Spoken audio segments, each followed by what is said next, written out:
Hello, I'm Vincent. And I'm Andrew. Today we're reviewing a few rare individual Commonwealth lots from our September 2024 Cheshire Stamp Auctions public auction. And I've already popped something under the camera here, which is the two top values from the Canadian 1897 Jubilee issue. They are plate proofs, and they are the two top values from the complete set which we have, and I think you can agree that these are particularly beautiful things. The print quality, obviously proof quality, and also the design, absolute classic Canadian issue, arguably the greatest Canadian set. Please don't torture us on that one. There are always candidates, but we thought we'd put that under the camera and let you soak up the majesty of those designs. So what have you got, Andy? Another one of my favourite Commonwealth designs there, the classic and timeless image of the elephants of the Malayan states. This time it's the Perra, $25 there. Absolutely stunning green and orange colours there. Catalogues £12,000 in Stanley Gibbons. Wow. Absolutely faultless.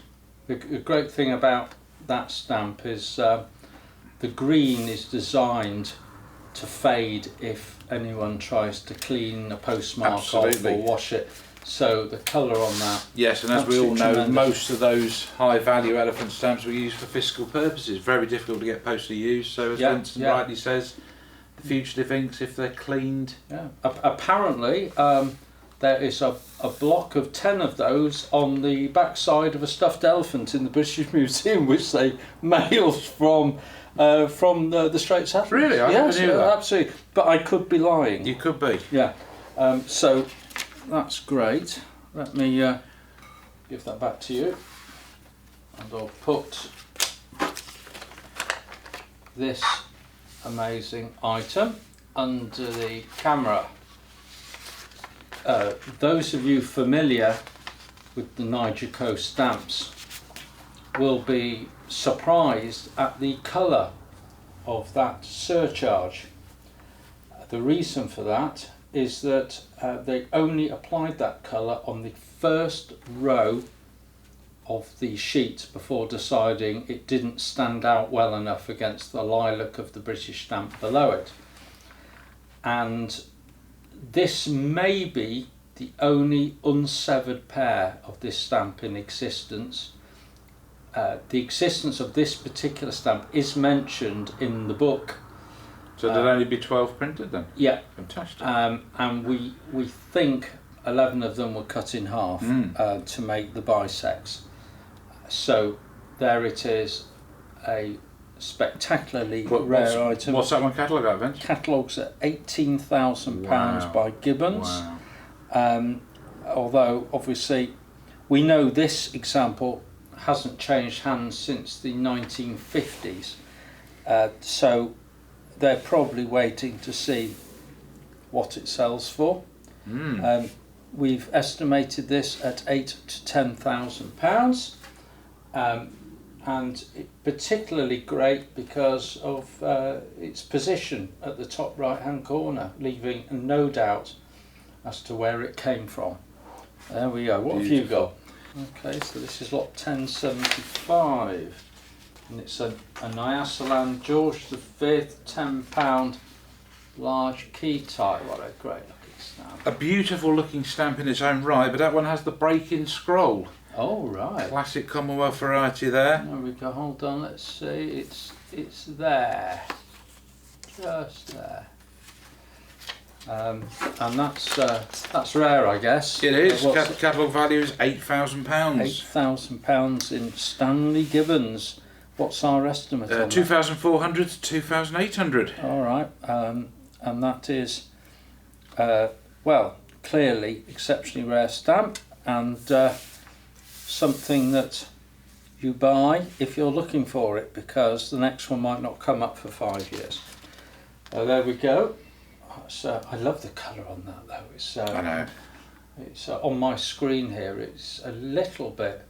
Do they call that royal blue? Yeah, I don't know. The paper in my example here, it's very white, and the blue is very blue. I don't know. Let's hope the camera catches that. And then we've got the Granada 10 Bob, which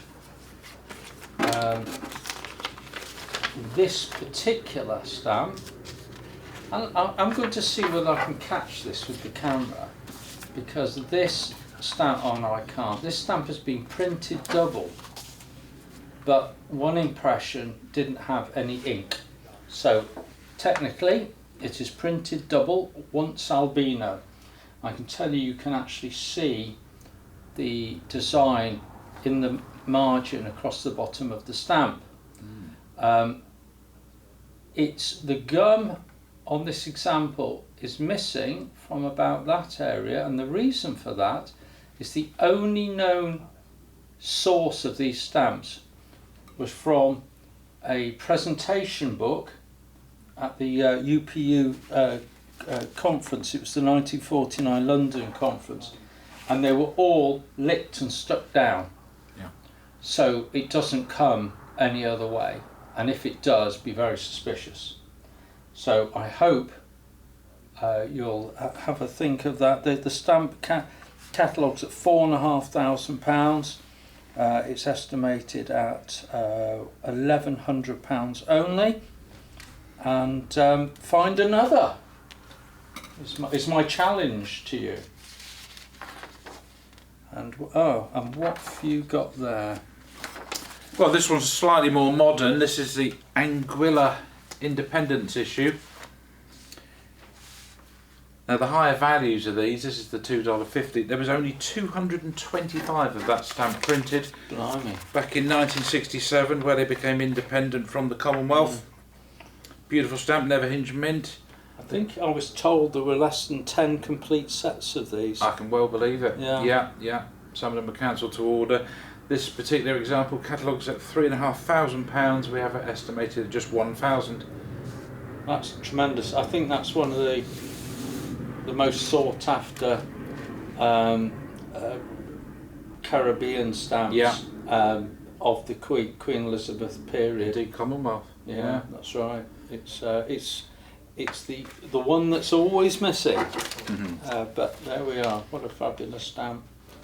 And actually, I never really appreciated before. I'm looking at it blown up on a screen here, and it really is a pretty stamp. One to buy if you're a map topical collector as well. That's true. That's true. Impress your friends. There we are. So, did you? Yes, I've done all that. All right. Yeah. Okay. What's it estimated? £1,000. £1,000 only. All right.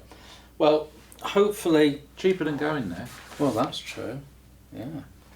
I actually had a honeymoon on. No, it was Antigua, wasn't Was it? it? It was just up the road. I'm trying to forget it, to be honest. Well, It's best loads of wives ago. Yeah. It really is. Anyway, we hope at least one of these lovely things has whetted your appetite for joining us for the auction. And if you've got any further questions, please get in touch. Thank you. Bye-bye.